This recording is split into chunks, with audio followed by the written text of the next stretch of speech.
Hello बच्चों, कैसे हो आप सब। मैं आशा करती हूँ आप सब बहुत ही अच्छे और स्वस्थ होंगे, है ना।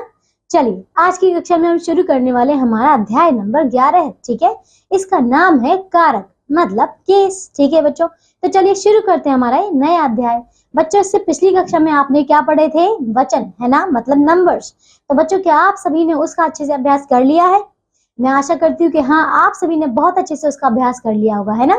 चलिए शुरू करें हमारा कारक नया अध्याय। आइए बच्चों, सबसे पहले हम कारक की परिभाषा देख लेते हैं। ठीक है, देखिए बच्चों, संज्ञा और सर्वनाम के जिस रूप और कार्य से उसका संबंध वाक्य में क्रिया या अन्य संज्ञा या सर्वनाम पदों से जाना जाए उसे कारक कहते हैं। ठीक है बच्चों, देखिए बच्चों, यहाँ पे हमें बताया गया कि हम यहाँ पे कुछ ऐसे शब्द का प्रयोग करेंगे जो कि आपका संबंध बताएंगे। किससे?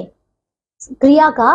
देखिए, संज्ञा या सर्वनाम के पदों का आपस में जो संबंध होगा उन शब्दों से जाना जाएगा। ठीक है, चलिए देखिए, तो निम्नलिखित वाक्यों को ध्यानपूर्वक पढ़िए। चलिए इन्हें पढ़ते हैं और समझते हैं। ठीक है, देखिए, पहला है माँ ने बेटों को समझाया। ठीक है, दूसरा देखिए, रमा गेंद से खेलती है। तीसरा, मैंने दिनेश को पुस्तक दी। चौथा, हरी घर पर सो रहा है। पांचवा, मैंने कमला के लिए कपड़े खरीदे। छठा देखिए, यह सुरेश के मित्र का घर है। ठीक है बच्चों, चलिए ये कुछ आपके पास 6 वाक्य हैं। आइए अब देखते हैं इनके बारे में ये क्या कह रहे हैं। देखिए, उपयुक्त सभी वाक्यों में संज्ञा या सर्वनाम पदों का क्रिया के साथ अथवा उनका पारस्परिक संबंध प्रकट होता है। ठीक है ना बच्चों, देखिए संबंध तो प्रकट हो रहा है। देखिए, इन वाक्यों में पदों के साथ ने, को, से, के लिए, का, पर, के आदि चिन्ह लगे हैं। बच्चों, आपने देखा ना कि इन वाक्यों के बीच बीच में ये वाले शब्द आ रहे हैं, है ना। इन चिन्हों के कारण ही ये पद एक दूसरे से आवश्यकता अनुसार संबंध हो पाते हैं। ठीक है, ये कारक चिन्ह कहलाते हैं तथा जिस पद के साथ प्रयुक्त होते हैं वह पद उस वाक्य में अन्य पदों के साथ विशेषकर क्रिया के साथ संबंध प्रकट करता है तथा कारक कहलाता है। तो बच्चों, आपको समझ आया कि कारक क्या होते हैं? तो इन्हीं ये जो चिन्ह है जो कि आपस में संबंध स्पष्ट कर रहे हैं, यही क्या है? कारक चिन्ह होते हैं। ठीक है, चलिए बच्चों आगे देखिए। अब है कारकीय चिन्हों से, जैसे कि देखिए बच्चों कौन कौन से, जैसे कि ने, को, से, के लिए, का, की, के, रा, री, रे, में, पर, ये सब। ठीक है, आदि को विभक्तियां अथवा परसर्ग कहते हैं। बच्चों समझ आया? ये क्या है? विभक्तियां भी हो सकती हैं या फिर आप परसर्ग भी इन्हें कह सकते हैं। ठीक है, चलिए, तो कारकीय चिन्हों के अभाव में वाक्य में प्रयुक्त पदों का संबंध ठीक से स्पष्ट नहीं हो पाता। देखिए बच्चों, अगर मैं आपसे ऐसे बोलूं कि देखिए द्वारा, चलिए बच्चों हम इसको एक उदाहरण के द्वारा समझते हैं। ठीक है बच्चों, देखिए जैसे कि यहाँ पे है कारक चिन्ह रहित, मतलब जिसमें कारक चिन्ह नहीं है, और दूसरी साइड है और दूसरी तरफ है कारक चिन्ह सहित। ठीक है, जिसमें कारक चिन्हों का प्रयोग किया गया है। चलिए बच्चों देखते हैं कि इन दोनों में हमें क्या समझ में आता है। ठीक है, देखिए पहला यहाँ पे लिखा है कारक चिन्ह रहित। ठीक है, तो पहला है माँ बेटे समझाया। माँ बेटे समझाया, ये क्या है? क्या आपको समझ आ रहा है किसने किसको समझाया? नहीं आ रहा ना समझ। लेकिन दूसरा देखिए, जब आपने कारक चिन्हों का प्रयोग किया तो क्या हो गया? माँ ने बेटे को समझाया। अब आप समझ पा रहे हैं कि माँ ने बेटे को समझाया है। ठीक है, दूसरा देखिए, मैं कमला कपड़े खरीदे। क्या ये सही है? बताइए। मैं कमला कपड़े खरीदे, ये बिल्कुल भी सही नहीं है। ठीक है, अगला देखिए, कारक चिन्हों के सहित कैसा होगा? मैंने कमला के लिए कपड़े खरीदे। ठीक है, अब देखिए तीसरा, यह सुरेश मित्र घर है। क्या सुरेश का, सुरेश से क्या नहीं समझ में आ रहा ना? तो देखिए हम कारक चिन्हों के साथ देखेंगे तो ये हो जाएगा यह सुरेश के मित्र का घर है। ठीक है, चलिए आगे देखिए बच्चों, अब है कारक के भेद मतलब काइंड्स ऑफ केस। देखिए बच्चों, कारक के निम्नलिखित भेद होते हैं। पहला देखिए क्या है? कर्ता कारक, दूसरा कर्म कारक, तीसरा करण कारक, चौथा संप्रदान कारक, पांचवा अपादान कारक, छठा है संबंध कारक, सातवां अधिकरण कारक और आठवां है संबोधन कारक। ठीक है, चलिए बच्चों यहाँ देखिए, एक आपको यहाँ पे एक तालिका दी गई है। इसमें देखिए क्या है?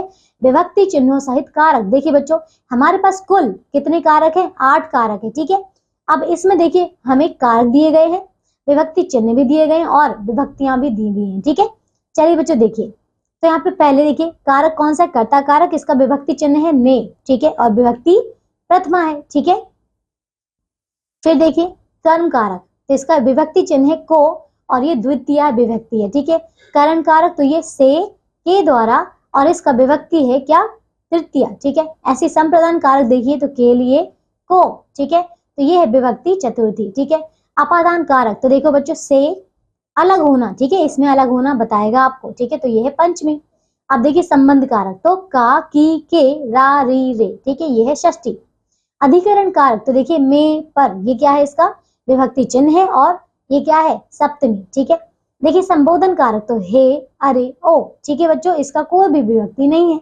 चलिए बच्चों समझ आ गया। चलिए आइए अब हम देखते हैं। तो बच्चों अब हम एक एक करके पूरे ये जो 8 हमारे पास कारक हैं इनके बारे में पढ़ेंगे, ठीक है। देखिए तो पहला है कर्ता कारक, मतलब नॉमिनेटिव केस, ठीक है बच्चों। देखिए वाक्य में जो शब्द काम करने वाले के अर्थ में प्रयुक्त होता है उसे कर्ता कारक कहते हैं। जैसे कि जो भी काम करता है, ठीक है, जैसे कि मैं पढ़ा रही हूँ, ठीक है, तो मैं कुछ कर रही हूँ, है ना, तो मैं यहाँ पे करता हूँ, ठीक है। देखिए बच्चों जैसे कि अपूर्व ने पत्र लिखा, तो किसने पत्र लिखा, अपूर्व ने लिखा, तो वो कौन है, कर्ता है, ठीक है। यहाँ अपूर्व क्रिया को करने वाला है, अतः अपूर्व कर्ता कारक है, ठीक है। कर्ता कारक का प्रयोग 2 प्रकार से होता है, ठीक है। कैसे कैसे, देखिए एक हो सकता है परसर्ग रहित, दूसरा हो सकता है परसर्ग रहित। दोबारा देखिए बच्चों, एक हो सकता है परसर्ग सहित और दूसरा हो सकता है परसर्ग रहित। देखिए बच्चों तो परसर्ग सहित पहले देखते हैं, ठीक है। तो देखिए मीरा ने मिठाई खाई, ठीक है, इसमें ने जो आया है वो क्या है, यहाँ पे कारक है, ठीक है, कारक चिन्ह है। आगे देखिए अब दूसरा है क्या, मैंने पुस्तक पढ़ी, ठीक है, लेकिन परसर्ग रहित देखिए कौन सा है, मीरा मिठाई खाती है, दूसरा होगा मैं पुस्तक पढ़ता हूं। तो बच्चों आपको समझ आ गया यहाँ पे कि हम यहाँ पे कर्ता को 2 तरीके से बता सकते हैं, एक हो सकता है परसर्ग सहित और एक हो सकता है परसर्ग रहित, ठीक है। देखिए बच्चों भूतकाल में क्रिया के सकर्मक होने पर परसर्ग ने का प्रयोग होता है, वर्तमान काल और भविष्य काल की क्रिया होने पर परसर्ग ने का प्रयोग नहीं होता है। तो बच्चों समझ आ गया, ने कब प्रयोग होगा यहाँ पे, जब भूतकाल में क्रिया के सकर्मक होने पर, अगर वो सकर्मक है तब ने का प्रयोग होता है, ठीक है। फिर वर्तमान काल और भविष्य काल के लिए देखिए यहाँ पे क्रिया होने पर परसर्ग ने का प्रयोग होता है, ठीक है। चलिए बच्चों अब दूसरा देखें, तो अब है हमारे पास कर्म कारक, मतलब ऑब्जेक्टिव केस। देखिए बच्चों तो क्रिया के व्यापार का फल जिस संज्ञा या सर्वनाम पद पर पड़ता है उसे कर्म कारक कहते हैं, ठीक है बच्चों। हम कर्म कारक का विभक्ति चिन्ह को है, ठीक है बच्चों। देखिए जैसे कि पहला है शेर ने, दोबारा शिकारी ने शेर को देखा, तो इसमें को आया है ना। दूसरा देखिए माँ ने बेटे को समझाया, ठीक है। तीसरा देखिए मीरा मिठाई खाती है, ठीक है, ये क्या है आपका परसर्ग रहित है, ठीक है। और यहाँ पे देखिए बच्चा पुस्तक पढ़ रहा है, ये भी क्या है आपका परसर्ग रहित है, ठीक है बच्चों। देखिए अब देखिए बच्चों क्या है यहाँ पे, आप इसमें देख रहे हैं जो रंगीन शब्द है, देखिए इन वाक्यों में देखने का फल, देखिए देखने का फल क्या है यहाँ पे, शेर पर, समझाने का फल बेटे पर, ठीक है, पढ़ रहा है। समझ आया बच्चों यहाँ पे, देखिए देख रहे हैं ना कि शिकारी ने शेर को देखा, तो देखा किसको देखा, शेर को देखा, ठीक है। माँ ने समझाया, किसको समझाया, बेटे को समझाया, ठीक है ना बच्चों। तो यहाँ पे कर्म का जो प्रभाव है वो यहाँ पे जो कारक का प्रभाव द्वारा, तो देखिए यहाँ पे जो कर्ता, ठीक है, जो क्रिया है उसका प्रभाव किस पर पड़ रहा है, कर्म पर पड़ रहा है, ठीक है। अगला देखिए बच्चों, खाने का फल मिठाई पर तथा पढ़ने का फल पुस्तक पर पड़ रहा है, अतः शेर, बेटे, मिठाई तथा पुस्तक पद कर्म कारक है, ठीक है। चलिए आगे देखिए बच्चों, तीसरे तथा चौथे वाक्य में के कर्म कारक क्रमशः मिठाई व पुस्तक के साथ विभक्ति चिन्ह नहीं है, जबकि शेर के साथ को तथा बेटे के साथ को विभक्ति चिन्ह लगा है। तो बच्चों आपने देखा ना, पहले 2 में तो वहां पे को लगा हुआ है, लेकिन दूसरे जो तीसरा और चौथा उसमें नहीं लगा, ठीक है। कर्म कारक का प्रयोग भी विभक्ति सहित तथा विभक्ति रहित दोनों प्रकार से होता है, वो कि हमने देख लिया, ठीक है। देखिए कभी कभी एक ही वाक्य में 2 कर्म आ जाते हैं, तो ऐसा हो सकता है मुख्य कर्म तथा गौण कर्म, ठीक है, ये 2 कर्म होते हैं, एक होता है मुख्य कर्म, दूसरा होता है गौण कर्म, ठीक है। देखिए वाक्य में मुख्य तथा गौण कर्म होने पर को गौण कर्म के साथ आता है, ठीक है। जैसे डॉक्टर ने रोगी को दवाई दी, ठीक है। तो देखिए इस वाक्य में रोगी तथा दवाई 2 कर्म है बच्चों, आपको समझ आ रहा है, डॉक्टर ने रोगी को दवाई दी, ठीक है। तो देना ये क्रिया है, लेकिन क्या दिया, दवाई दिया, किसको दिया, रोगी को दिया, ठीक है। तो ये दोनों ही क्या है, इसमें कर्म है। तो देखिए बच्चों याद रखिए ऐसे वाक्यों में प्राणीवाचक कर्म गौण कर्म तथा अप्राणीवाचक कर्म मुख्य कर्म होता है। तो बच्चों आपको समझ आया इसमें गौण कर्म कौन सा होगा, जो कि प्राणीवाचक है। तो बच्चों आप ये देख सकते हैं इसमें जो रोगी है ना वो प्राणीवाचक है, जबकि जो दवाई है वो क्या है आपकी, वो अप्राणीवाचक है, ठीक है। तो आप देख रहे हैं इसमें जो प्राणीवाचक होगा वो गौण होगा और जो अप्राणीवाचक होगा वो क्या होगा, मुख्य कर्म होगा, ठीक है बच्चों। चलिए अब देखिए तीसरा, तो ये है आपका करण कारक, मतलब इंस्ट्रूमेंटल केस। देखिए बच्चों करण का अर्थ है साधन अथवा माध्यम, ठीक है।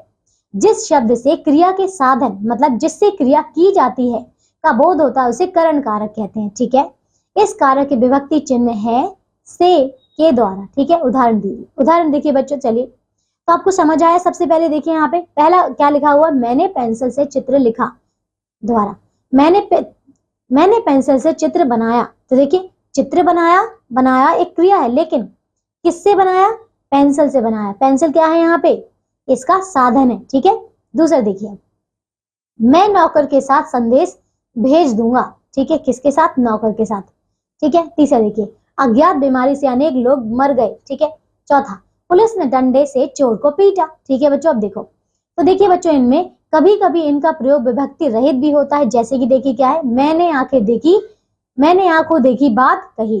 ठीक है, अकाल में हजारों लोग भूखों मरे। ठीक है बच्चों, अब देखो साधन के अतिरिक्त करण कारक के अर्थ में से का प्रयोग निम्नलिखित रूपों में भी होता है। चलिए देखिए, तो क देखिए क्या है यहाँ पे, शरीर का दोष प्रकट करने में देखिए से किस प्रकार प्रयोग हो रहा है। देखिए बच्चों, वह एक पैर से लंगड़ा है। तो देखिए बच्चों यहाँ पे से आया है ना। दूसरा देखिए, रीति या पद्धति। तो देखिए बच्चों, मेरी बात ध्यान से सुनो। ठीक है, तीसरा देखिए, कारण। तो देखिए बच्चों, वह कैंसर से मर गया। ठीक है, ये कारण है ना, कैंसर से। घर देखिए, विकार। तो देखिए बच्चों, बेचारे की बीमारी से क्या हालत हो गई है। ठीक है, अब देखिए ड़, मूल्य। तो देखिए सोना किस दाम से बेचा गया। ठीक है, च देखिए, दशा। तो हरिश्चंद्र स्वभाव से ही सत्यवादी थे। ठीक है, छ देखिए, कर्मवाच्य और भाववाच्य में। ठीक है, उससे लिखा नहीं जाता। ठीक है बच्चों, चलिए आगे देखिए, ज, प्रार्थना करना, कहना, पूछना, करना, ढकना, मांगना आदि क्रियाओं का प्रयोग करते समय से का प्रयोग किया जाता है। जैसे ही देखिए यहाँ पे, पिताजी से पूछकर ही गांव जाना। ठीक है, मातृभूमि से प्रेम करना हमारा कर्तव्य है। ठीक है बच्चों, तो बच्चों आपको समझ आ गया होगा कि अब हमारा करण कारक किस प्रकार उपयोगी है। ठीक है, चलिए अब चौथा देखिए, यह है संप्रदान कारक। ठीक है बच्चों, संप्रदान कारक मतलब डेटिव केस। देखिए बच्चों, संप्रदान का अर्थ है देना। ठीक है बच्चों, तो वाक्य में जिसे कुछ दिया जाए अथवा जिसके लिए कुछ किया जाए वह पद संप्रदान कारक का रूप होता है। तो बच्चों समझ आया, जिसमें कुछ देने का भाव हो उसे हम संप्रदान कारक कहते हैं। ठीक है, अतः जिसके लिए क्रिया की जाती है या जिसके कुछ दिया जाता है उसे संप्रदान कारक कहते हैं। ठीक है, इसके विभक्ति चिन्ह है जैसे को, के लिए, के वास्ते, हेतु। ठीक है बच्चों, देखिए यहाँ पे कुछ उदाहरण देखते हैं। जैसे कि पहला है, मैंने प्रवीण को पुस्तक दी। यहाँ पे को आया है ना बच्चों। दूसरा देखिए, दीपक ने कमला के लिए घड़ी खरीदी। ठीक है, तीसरा देखिए, निर्धनों के वास्ते सभी दान दो। ठीक है, चौथा देखिए, देश हेतु अपना कर्तव्य पूरा करो। ठीक है बच्चों, चलिए तो देखो बच्चों, कर्म कारक तथा संप्रदान कारक में अंतर। तो देखिए बच्चों, आपने समझ लिया कि संप्रदान कारक क्या होता है। अब हम देखते हैं कि हमारा कर्म कारक और संप्रदान कारक में क्या अंतर है। ठीक है, देखिए दोनों कारकों में को पर सर का प्रयोग होता है। ठीक है, संप्रदान कारक में देने का भाव मुख्य होता है। बच्चों ये याद रखिएगा, दोनों में अंतर यह है कि यहाँ पे जो संप्रदान कारक है उसमें देने का भाव होता है। ठीक है, जो कि मुख्य होता है, जबकि कर्म कारक में क्रिया के प्रभाव का भाव होता है। ठीक है, जैसे कि देखिए पहला देखिए क्या लिखा है यहाँ पे, माँ ने बेटे को समझाया। ये क्या है, बेटे को समझाया। ठीक है, ये क्या है, कर्म कारक है। समझाया एक क्रिया है, लेकिन यहाँ पे क्या है, कर्म बेटा है। ठीक है, तो ये कर्म कारक है। लेकिन दूसरा देखिए, माँ ने बेटे को घड़ी दी। ठीक है, तो ये क्या, संप्रदान कारक है। इसमें कुछ देने का भाव हो रहा है। ठीक है, दिया ना। अब देखिए बच्चों, आइए पांचवा करते हैं। तो ये है अपादान कारक मतलब एब्लेटिव केस। तो देखो बच्चों, संज्ञा या सर्वनाम के जिस रूप से अलग होने का भाव प्रकट हो उसे अपादान कारक कहते हैं। ठीक है, अपादान का विभक्ति चिन्ह से है। ठीक है बच्चों, समझ आए, तो इसमें कोई पृथक होने का बोध होगा। ठीक है, देखिए बच्चों, तो देखो यहाँ पे कुछ उदाहरण है। पहला है, बंदर पेड़ से कूद पड़ा। तो देखिए बच्चों, यहाँ पे पेड़ पर पहले बैठा था, फिर वहां से नीचे कूद पड़ा, तो इसका मतलब पेड़ से अलग हो गया ना। दूसरा देखिए आप, बच्चा कुर्सी से गिर गया। दोबारा, बच्चा कुर्सी से गिर गया। ठीक है, तीसरा देखिए, वृक्ष से फल गिरा। ठीक है, चौथा देखिए, हाथ से प्याला छूट गया। ठीक है बच्चों, चलिए आगे देखिए बच्चों, इसके अतिरिक्त तुलना, दूरी, भय, द्वेष, घृणा, निकलना आदि का बोध कराने वाले शब्द भी अपादान कारक में आते हैं। जैसे कि देखिए पहला है, बिमला राखी से अधिक बुद्धिमान है। ठीक है बच्चों, देखिए यहाँ पे क्या बता रहे हैं, तुलना कर रहे हैं, तो ये क्या है, तुलना हो रही है। दूसरा देखिए, हिरण शेर से भय खाता है। तो ये क्या है, भय। तीसरा देखिए, गंगा हिमालय से निकलती है। तो ये निकलना है। ग देखिए, चौथा देखिए बच्चों, कौरव पांडवों से ईर्ष्या करते थे, ठीक है, तो ये ईर्ष्या हो गया, ठीक है। पांचवा देखिए, मेरे घर से रेलवे स्टेशन 3 किलोमीटर दूर है, तो ये क्या दूरी। तो बच्चों आपने देखा कि ये कुछ ऐसे शब्द हैं, मतलब आप ये कह सकते हैं ये कुछ ऐसे वाक्य हैं जिनमें हम अपादान कारक कह सकते हैं, ठीक है। चलिए अब आगे देखिए बच्चों, अब है करण कारक और अपादान कारक में अंतर। चलिए देखिए, तो करण कारक तथा अपादान कारक दोनों का विभक्ति चिन्ह से है, ठीक है ना, परंतु करण कारक में से किसी साधन या सहायक का सूचक होता है, ये तो समझ आ गया। करण क्या बताता है, आपको साधन बताता है, लेकिन देखिए जबकि अपादान कारक में से अलग होने का सूचक है, ठीक है ना बच्चों। चलिए अब उदाहरण देखते हैं, करण कारक के उदाहरण है, जैसे कि मैंने पेन से पत्र लिखा, तो यहाँ पे पत्र लिखा, ठीक है, पर किससे लिखा, पेन से लिखा, तो ये साधन है, इसीलिए करण कारक है, ठीक है। अब देखिए अपादान कारक क्या होगा, मेरे हाथ से पेन छूट गया, तो छूट गया मतलब अलग हो गया, तो ये आपका अपादान कारक है, ठीक है। दूसरा देखिए, मोहन गाड़ी से आया, किससे आया, गाड़ी से आया, तो ये क्या है, करण कारक, लेकिन पेड़ से पत्ते गिरते हैं, तो ये क्या है, आपका अपादान कारक, ठीक है। आइए अब हम इसका छठा भेद करते हैं, तो ये है संबंध कारक, मतलब पॉजेसिव केस या जेनेटिव केस, ठीक है बच्चों। देखो, किसी संज्ञा या सर्वनाम का दूसरी संज्ञा या सर्वनाम से संबंध बताने वाले रूप को संबंध कारक कहते हैं, ठीक है। इसके विभक्ति चिन्ह का, की, के, रा, री, रे हैं। बच्चों समझ आया, संबंध बता रहे हैं यहाँ पे, ठीक है। उदाहरण देखिए, पहला है मीरा का लेख सुंदर है, ठीक है, तो का आया ना। दूसरा देखिए, रितेश रितेश की माता जी आ रही हैं, ठीक है। तीसरा देखिए, गाय की पूंछ लंबी है, तो इसमें का, की आ गया, ठीक है। अगला देखिए चौथा, ये मेरे मित्र हैं, ठीक है। फिर पांचवा, वह मेरा घर है, ठीक है, इसमें आया ना रे, रा। और देखिए छठा क्या है, मेरी बहन स्कूल गई है, तो री, तो यहाँ पे रे, रा, री ये सभी आ गए, ठीक है बच्चों। चलिए अब इसका सातवां देखते हैं, अधिकरण कारक मतलब लोकेटिव केस। देखिए बच्चों, क्रिया के होने के स्थान और काल को बताने वाला कारक अधिकरण कारक कहलाता है। इसकी विभक्तियां में, पर, भीतर है, ठीक है बच्चों। चलिए देखिए, पहला है बंदर पेड़ पर बैठा है, तो इसमें पर आया ना, क्या बता रहे हैं यहाँ पे आप लोकेशन बता रहे हैं, क्या बता रहे हैं, इसका स्थान बता रहे हैं, ठीक है, तो ये क्या स्थान है। दूसरा देखिए, पिताजी कमरे में सो रहे हैं, तो ये क्या स्थान है। तीसरा देखिए, तुम्हें आज्ञा पालन पर पुरस्कार मिलेगा, तो ये क्या है, आपका भाव है, ठीक है। चौथा देखिए, मैं 2 दिन के भीतर आ जाऊंगा, ये क्या है, काल। पांचवा, गाड़ी 4 घंटे में पहुंचेगी, तो ये क्या है, आपका काल, ठीक है बच्चों। चलिए आगे देखिए, अब आठवां, तो ये है संबंध बोधक द्वारा, तो ये है बच्चों आठवां, संबोधन कारक मतलब वोकेटिव केस, ठीक है बच्चों। देखिए, तो संज्ञा के जिस रूप से किसी को पुकारा जाए वह संबोधन कारक कहलाता है, जैसे कि पहला देखिए, ए कहाँ जा रहे हो, ठीक है। दूसरा देखिए, अरे भाई यहाँ तो आओ, ठीक है। तीसरा देखिए, बच्चों खूब मन लगा कर पढ़ो, ठीक है। चौथा देखिए, ठहरो उस तरफ खतरा है, ठीक है। पांचवा देखिए, बेटा यहाँ आओ, ठीक है। छठा देखिए, श्रीमान जी तशरीफ लाइए, ठीक है बच्चों। चलिए, तो बच्चों आपने देखा कि इन सभी वाक्यों में क्या हो रहा है, संबोधन हो रहा है, ठीक है। आइए विशेष बातें देखते हैं बच्चों। देखिए, तो पहली विशेष बात क्या है, यहाँ पे सर्वनाम शब्दों में संबोधन नहीं होता, ठीक है।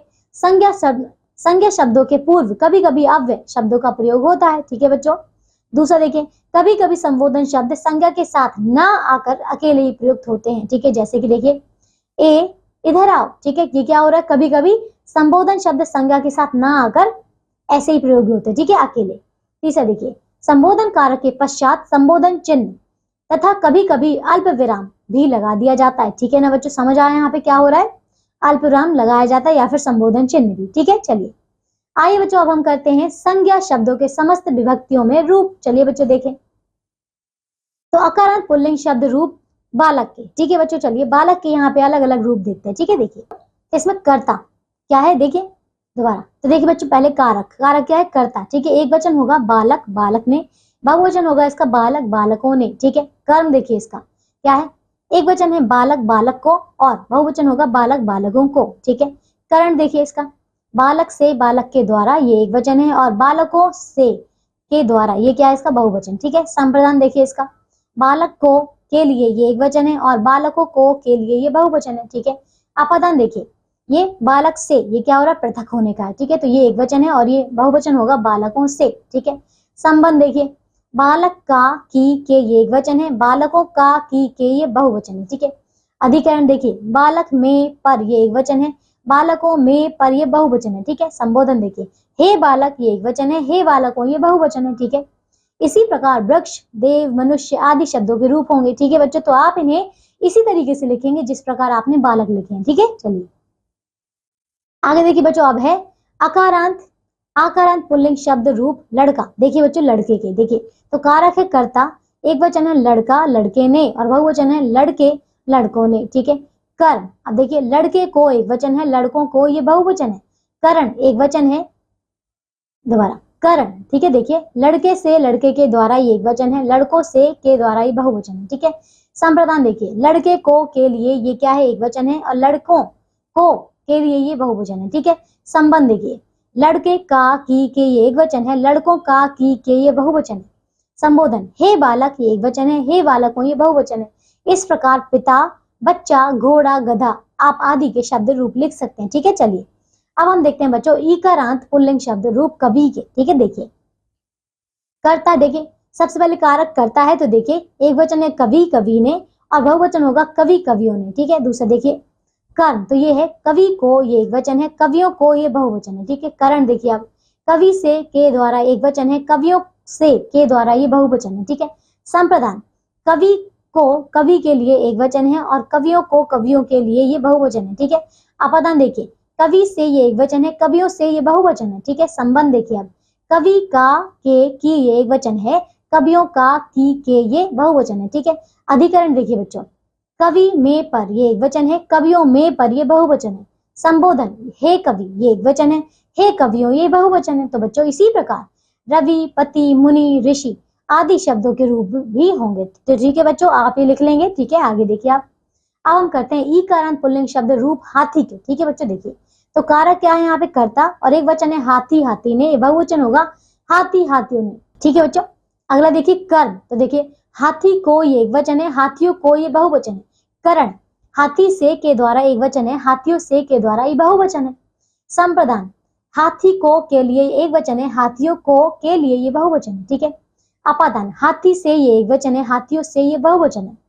संबंध हाथी का की के ये एक वचन है, हाथियों का की के ये बहुवचन है। ठीक है, अधिकरण हाथी में पर ये एक वचन है, हाथियों में पर ये बहुवचन है। संबोधन हे हाथी ये एक वचन है, हे हाथियों ये बहुवचन है। ठीक है बच्चों, तो इसी प्रकार माली, मोची, धोबी, तपस्वी आदि शब्दों के रूप चलेंगे। ठीक है बच्चों, चलिए अब आगे देखें। देखिए बच्चों, तो अब आपको यहाँ पे ध्यान रखना है, देखिए आपने कर्ता में ने लगाया है, कर्म में को, ठीक है, करण में के द्वारा से, संप्रदान में को के लिए, अपादान में से, संबंध में का की के, अधिकरण में पर, संबोधन में हे। ठीक है बच्चों, तो बच्चों देखिए यहाँ पे सिर्फ और सिर्फ आपको इन्हीं चिन्हों का प्रयोग करना है, और आप इनसे किसी भी प्रकार के यहाँ पे शब्द बना सकते हैं। ठीक है ना बच्चों, देखिए यहाँ पे नीचे आपको कुछ और यहाँ पे उदाहरण दिए गए हैं, गुरु के दिए गए हैं, ठीक है, बाबू के दिए गए हैं, यहाँ पे बहन के दिए गए हैं, ठीक है, बालिका के दिए गए हैं। तो बच्चों ठीक है, निधि के, वस्तु के, ठीक है, बधु।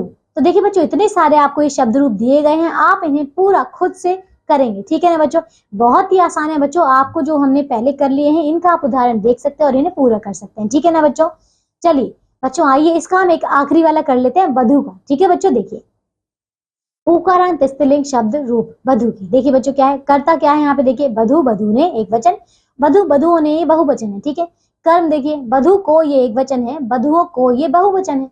करण बधु से के द्वारा एक वचन है, बधुओं से के द्वारा ये बहुवचन है। ठीक है, फिर संप्रदान देखिए बधु को के लिए एक वचन है, बधुओं को के लिए ये बहुवचन है। ठीक है, अपादान देखिए बधु से ये एक वचन है, बधुओं से ये बहुवचन है। ठीक है, अब देखिए संबंध, तो बधु का के की ये एक वचन है, बधुओं का के की ये बहुवचन है। ठीक है, अधिकरण देखिए बधु में पर ये एक वचन है, बधुओं में पर ये बहुवचन है। ठीक है, संबोधन हे बधु एक वचन है, हे बधुओं ये बहुवचन है। तो बच्चों आपने देखा कि ये देखिए एक समान ही है सभी शब्द। तो बच्चों देखिए आपने देखा कि ये सभी जो शब्द हैं ये एक ही समान है। ठीक है, सिर्फ और सिर्फ आपको विभक्ति चिन्ह यहाँ पे प्रयोग करना है और बाकी सब आप लोग आराम से कर लेंगे। ठीक है बच्चों, चलिए तो ये अध्याय हमारा पूरा हो चुका है। मैं ये बाकी जो शब्द रूप है ये मैं आपको गृह कार्य के लिए दे रही हूँ। ठीक है बच्चों, आप इन्हें खुद से पूरा करेंगे। ठीक है ना बच्चों, चलिए आइए अब हम करते हैं इसके अभ्यास के प्रश्न उत्तर। देखो बच्चों, तो पहले का प्रश्न देखते हैं, अधु लघु उत्तरीय प्रश्न। देखिए पहला क्या है, कारक के कितने भेद होते हैं, तो कारक के 8 भेद होते हैं। ठीक है, दोबारा, तो कारक के 8 भेद होते हैं। ठीक है बच्चों, दूसरा देखिए कारक के चिन्हों को क्या कहते हैं, बताइए क्या कहते हैं, तो उन्हें हम या तो विभक्ति कहते हैं या फिर प्रसर्ग कहते हैं। ठीक है, तीसरा देखिए, कर्ता कारक का प्रयोग कितने प्रकार से किया जाता है, बताइए कितने प्रकार से किया जाता है कर्ता कारक का। देखिए बच्चों, तो इसका उत्तर है आपका 2 प्रकार से, ठीक है, एक परसर्ग सहित होता है और एक परसर्ग रहित होता है, ठीक है। चौथा देखिए, कर्म कारक का विभक्ति चिन्ह बताइए। तो देखिए बच्चों, अभी हमने देखा था कर्म, ये देखिए कर्म, तो इसमें हमने को प्रयोग किया है, ठीक है, तो इसका जो विभक्ति चिन्ह है वो है को, ठीक है। अब देखिए बच्चों, ख प्रश्न, लघु उत्तरीय प्रश्न। पहला देखिए, कारक चिन्ह कहते हैं, बताइए किन्हें कहते हैं कारक चिन्ह। अभी हमने क्या देखा था, चलिए बच्चों मैं आपको इसकी परिभाषा दिखा देती हूँ, ठीक है बच्चों। देखिए सबसे शुरुआत में ही हमने देखा था, है ना। देखिए तो ये है आपकी कारक की परिभाषा। देखिए बच्चों कहाँ पे, संज्ञा और सर्वनाम के जिस रूप और कार्य से उसका संबंध वाक्य में क्रिया या अन्य संज्ञा या सर्वनाम पदों से जाना जाए उसे कारक कहते हैं, ठीक है ना बच्चों। चलिए अगला प्रश्न करते हैं। चलिए बच्चों अगला प्रश्न देखिए क्या है, अब ये है आपका दूसरा, परसर्ग चिन्हों या विभक्ति चिन्ह को लिखिए। तो देखिए बच्चों, ये आपका क्या क्या था, आप यहाँ से लिख सकते हैं, ठीक है बच्चों। अभी हमने देखा था, चलिए मैं आपको इसकी तालिका बता देती हूँ, ठीक है। देखिए बच्चों, यहाँ पे देखिए, ये तालिका यहाँ पे बनी हुई है, यहाँ पे देखिए, ये रही, ये देखिए, ये रही, ठीक है, विभक्ति चिन्हों सहित कारक। तो ये है आपके विभक्ति चिन्ह भी है और उनके कारक भी है, ठीक है। चलिए तो ये वाला तालिका आप उसमें पूरा बना सकते हैं, ठीक है। चलिए बच्चों अगला प्रश्न करें, तीसरा, तो ये है आपका संबोधन कारक किसे कहते हैं। तो देखिए बच्चों, संबोधन क्या होता है, जिस शब्द से हम किसी को संबोधित करें, ठीक है, वही होता है आपका संबोधन कारक। देखिए बच्चों, जैसे कि हमने यहाँ पे देखिए अंत में क्या लिखा है, हे, है ना, तो हे क्या है, संबोधन करने के लिए, ठीक है। अरे ये भी क्या है, देखिए संबोधन करने के लिए, ठीक है ना बच्चों। चलिए मैं आपको यहाँ पे थोड़ा और दिखा देती हूँ। देखिए संबोधन हमने कहाँ पढ़ा था, ये देखिए, ये रहा अंतिम वाला। देखो बच्चों, संज्ञा के जिस रूप से किसी को पुकारा जाए वह संबोधन कारक होता है, ठीक है। जैसे कि हम यहाँ पे ए, अरे, ठहरो, बेटा, श्रीमान, बच्चों, ये सब यहाँ पे प्रयोग कर सकते हैं, ठीक है ना बच्चों। चलिए अगला प्रश्न देखें आप। देखिए अब कौन सा अगला प्रश्न है, चौथा, कर्म कारक तथा संप्रदान कारक में अंतर बताइए। तो देखिए कर्म कारक क्या था बच्चों, यहाँ पे देखिए, इसमें कर्म कारक का जो विभक्ति चिन्ह होता है वो है को, ठीक है। और संप्रदान कारक, देखिए बच्चों यहाँ पे संप्रदान कारक क्या था, ये देखिए, ये है वधु को के लिए, ठीक है, ये संप्रदान कारक है, ठीक है ना बच्चों। तो ये इसके विभक्ति चिन्ह जो कि अलग अलग है। और क्या देखा था बच्चों हमने इसमें अंतर, देखिए यहाँ पे क्या, कर्म कारक तथा संप्रदान कारक में अंतर। तो देखिए बच्चों यहाँ पे हमने इसके अंतर देखे थे, ठीक है। देखिए ये है कर्म कारक, देखिए बच्चों मैं यहाँ पे अंतर बता देती हूँ आपको। देखिए बच्चों, तो ये है कर्म कारक और संप्रदान कारक में अंतर। क्या क्या अंतर था, दोनों कारकों में को का प्रयोग तो होता है, लेकिन को जो है वो क्या बताता है, यहाँ पे संप्रदान कारक में देने का भाव मुख्य होता है, ठीक है, जबकि कर्म कारक में क्रिया के प्रभाव का भाव होता है। समझ आया बच्चों। चलिए अब अगला प्रश्न देखते हैं बच्चों। तो अगला प्रश्न इसका क्या है, देखिए ये है, इसमें देखिए कौन सा है। अब इसका ग प्रश्न करते हैं, ठीक है। देखिए दीर्घ उत्तरीय प्रश्न, पहला देखिए, कारक के भेद लिखकर प्रत्येक के उदाहरण दीजिए, ठीक है। कारक के कितने भेद होते हैं, कारक के 8 भेद है, कौन कौन से हैं देखिए। तो यहाँ पे देखिए बच्चों, ये वाले, कर्ता, कर्म, करण, संप्रदान, अपादान, संबंध, अधिकरण, संबोधन, ठीक है। तो ये है इसके 8 भेद, ठीक है। इसका आपने क्या करना है, प्रयोग भी करना है। तो ये वाला आप लिख सकते हैं, ठीक है, जो आपके इतने सारे शब्द दिए गए हैं आप इनको लिख सकते हैं, जैसे कि बधु, बधु ने, बधु, बधु को, बधु से, फिर बधु से, बधु के द्वारा, बधु को, के लिए, बधु से, बधु का, के, की, बधु में, पर, बधे, बधु, ठीक है बच्चों। तो ये सारे हैं जो आप यहाँ पे लिख सकते हैं।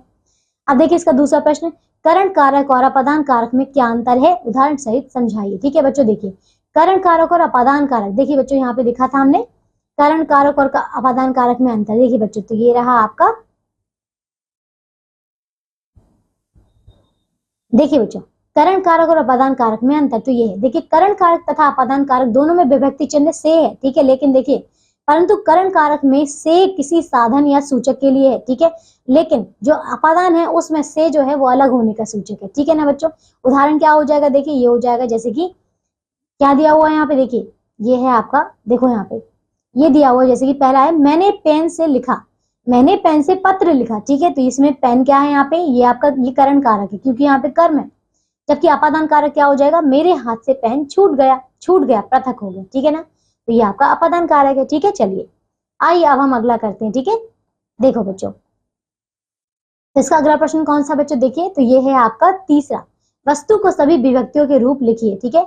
वस्तुओं के सभी विभक्तियों के रूप लिखिए, ठीक है बच्चों। तो सभी विभक्तियों के रूप क्या है, देखिए विभक्ति अभी हमने पढ़ा था, जैसे कि कर्ता, कर्म, करण, संप्रदान, अपादान, संबंध, अधिकरण, संबोधन, ठीक है। और आप इसमें लिख सकते हैं जैसे कि ने, को, के द्वारा, से, को, के लिए, से, का, के, की, फिर में, पर, हे बधु। ठीक है, चलिए तो ये कुछ हैं जो आप यहाँ पे लिख सकते हैं। ठीक है ना बच्चों। चलिए अब देखिए घ प्रश्न, निम्नलिखित वाक्यों में रंगीन पदों के कारक बताइए। ठीक है, जैसे कि पहला यहाँ पे राम ने मोहन को आम दिया। ठीक है, तो यहाँ पे क्या है, राम ने दिया तो ठीक है, मोहन को आम दिया, तो यहाँ पे दो कर्म है ना, आम भी है और मोहन भी है, दो कर्म है, तो दो कर्म वाला देखिए कर्म है ना, तो ये कर्म कारक है। ठीक है, दूसरा देखिए पेड़ से आम गिरा, तो ये पृथक हो रहा है ना, तो ये कौन सा कारक है बताइए, तो ये आपका अपादान कारक है। ठीक है, अब देखिए तीसरा, अपूर्वा ने पेंसिल से चित्र बनाया, पेंसिल से बनाया, तो ये आपका करण कारक है। ठीक है, चलिए अब देखिए बच्चों क्या है ये वाला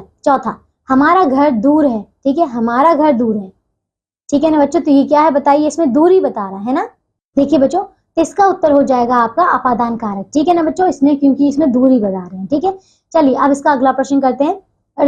रिक्त स्थानों की पूर्ति कीजिए। चलिए पहला बताइए, वाक्य प्रयोग को संपन्न, दोबारा, वाक्य में क्रिया को संपन्न करने वाला पद डैश कारक कहलाता है। क्या कहते हैं बताइए, क्रिया को संपन्न करने वाला क्या होता है बताइए, तो ये कर्म कारक होता है। ठीक है, दूसरा देखिए, संज्ञा या सर्वनाम की पृथकता प्रकट करने वाले रूप को अपादान कारक कहते हैं। ठीक है, तीसरा देखिए, संज्ञा के जिस रूप से क्रिया के स्थान या समय आदि का बोध हो उसे हम क्या कहते हैं बताइए, तो बच्चों देखिए इसका उत्तर हो जाएगा आपका कौन सा, ये अधिकरण कारक। ठीक है, अगला देखिए चौथा, ये संज्ञा के जिस रूप से किसी को पुकारा जाए, मतलब संबोधन किया जाए, तो ये आपका होता है संबोधन कारक। ठीक है, चलिए चौथा देखिए बच्चों, विभक्तियां लगाकर वाक्य शुद्ध करके लिखिए। ठीक है बच्चों, चलिए तो आपको क्या करना है, इसको विभक्तियां लगाना। पहला यहाँ पे परीक्षा मार्च होगी, नहीं, परीक्षा मार्च में होगी। ठीक है, चलिए दूसरा देखिए, मोहक चाकू सेब काटा, नहीं, मोहन ने चाकू से सेब काटा। ठीक है, तीसरा देखिए,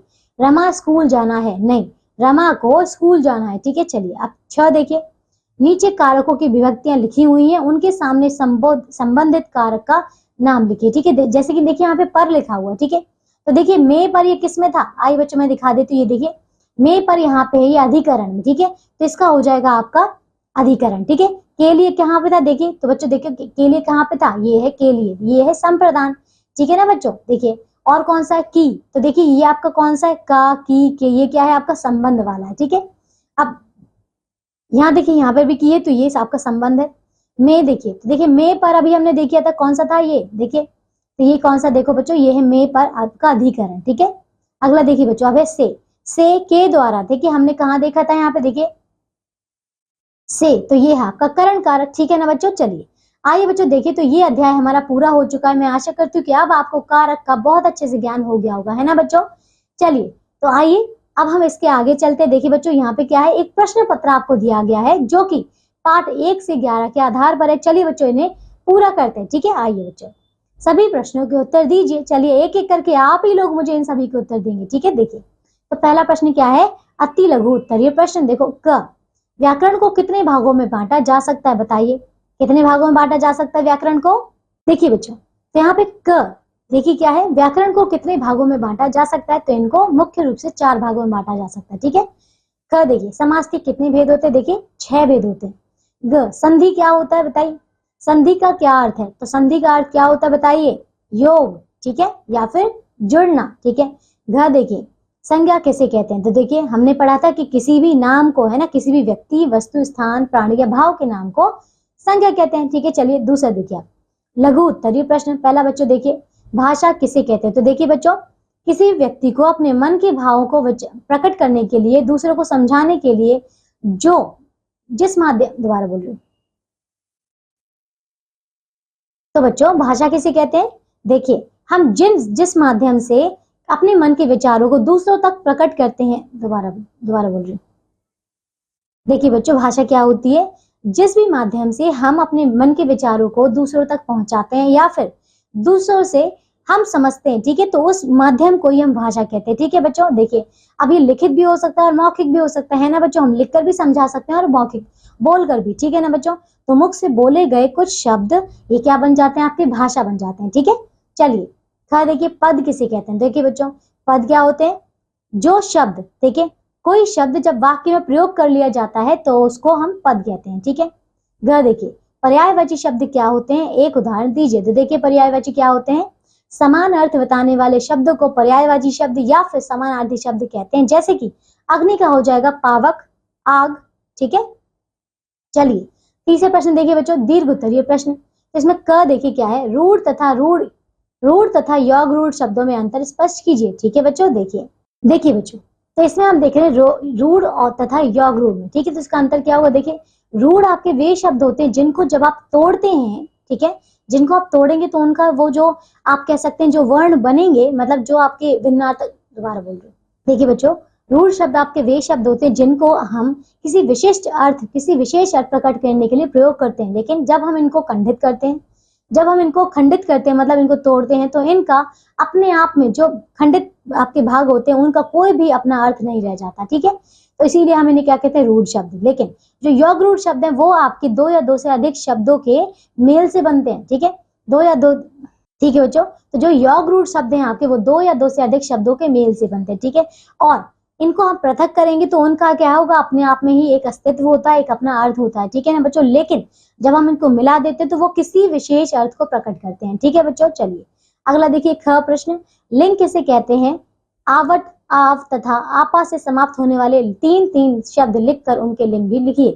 देखिए बच्चे, जैसे कि यहाँ पे लिंग किसे कहते हैं, देखिए तो जिस भी शब्द से हमें किसी भी व्यक्ति के तो देखिए बच्चों, जिस भी शब्द से हमें किसी के भी नर या मादा होने का पता चलता है उसे हम लिंग कहते हैं। ठीक है ना, अब देखिए आवट से तो क्या हो जाएगा, देखिए बच्चों, तो अगर हम देखें यहाँ पे क्या है आपके पास, देखिए ये जो आवट है, ठीक है, आवट से अगर लिखें जैसे कि लिखावट, बनावट और सजावट। ठीक है, तो लिखावट, बनावट और सजावट ये तीनों ही क्या है आपके स्त्रीलिंग है। ठीक है, देखिए जैसे आव, ठीक है, तो देखिए एक होता है जैसे खिंचाव, बचाव, और देखिए बच्चों, तो आपा से क्या हो जाएगा, जैसे कि बुढ़ापा, मोटापा। ठीक है, तो ये दोनों ही क्या है, ये दोनों ही आपके पुल्लिंग है। ठीक है, चलिए बच्चों, आप चौथा प्रश्न देखते हैं, निम्नलिखित के वचन बदलकर लिखिए। देखिए क क्या है यहाँ पे, वस्तु, तो क्या हो जाएगा, वस्तुएं। ठीक है, ख चिड़िया तो चिड़िया, ग कमीज तो कमीजें। ठीक है, घ रोटियां तो रोटी, ड़ा देखिए घोड़ा तो घोड़े, च प्रजा तो प्रजाएं,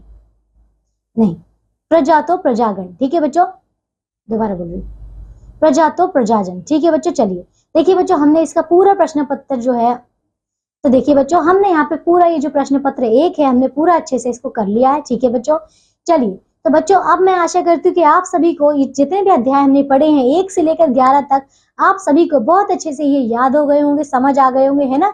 इसी प्रकार और जो भी आपको प्रश्न मिलते हैं, प्रश्न पत्र जो भी मिलेंगे, आप उनको पूरा करिए, खुद से पूरा करिए। ठीक है बच्चों, तभी आपको ये सारी चीजें याद रह पाएंगी, है ना बच्चों।